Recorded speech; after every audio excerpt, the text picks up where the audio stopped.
Vous le voyez derrière moi, les équipes techniques ont commencé à démonter les tribunes et la grande scène.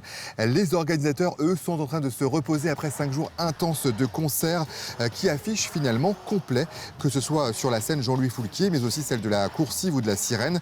Un succès qui fait figure d'exception, car de nombreux festivals sont en difficulté cette année, entre baisse de fréquentation et problèmes financiers.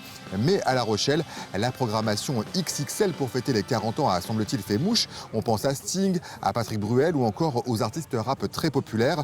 Nouvel exemple hier soir pour le dernier concert, ambiance électro, regardez.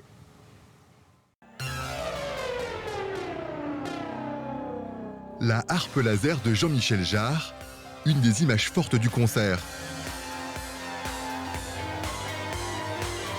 La légende de la musique électronique a illuminé la scène Jean-Louis Foulquier, invité exceptionnel pour célébrer la 40e édition du festival.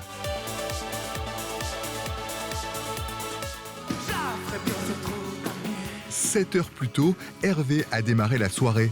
Il est issu du Chantier des Francopholies, le dispositif d'accompagnement des jeunes artistes. Il y a des moments où je voyais tout flou, avec toutes les mains en l'air, c'était extraordinaire. C'est pas facile d'ouvrir à cette heure-là, théoriquement. Et là, je suis à la maison, quoi, c'était incroyable.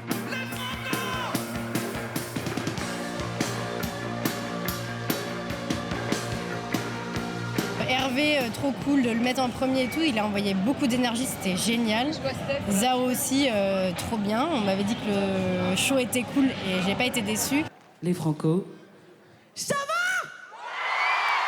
Zao de Sagazan, elle aussi est passée par le chantier il y a 3 ans seulement. Depuis, elle a tout renversé. 4 victoires de la musique, des collaborations prestigieuses, un début de carrière tonitruant.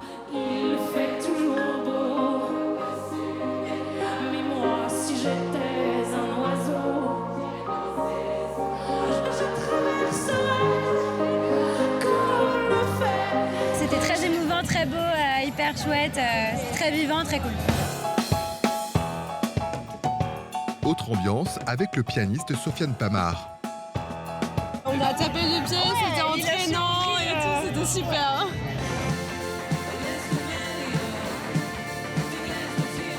Sans oublier Phoenix, le groupe rock électro connu dans le monde entier pour compléter cette dernière soirée de l'édition 2024.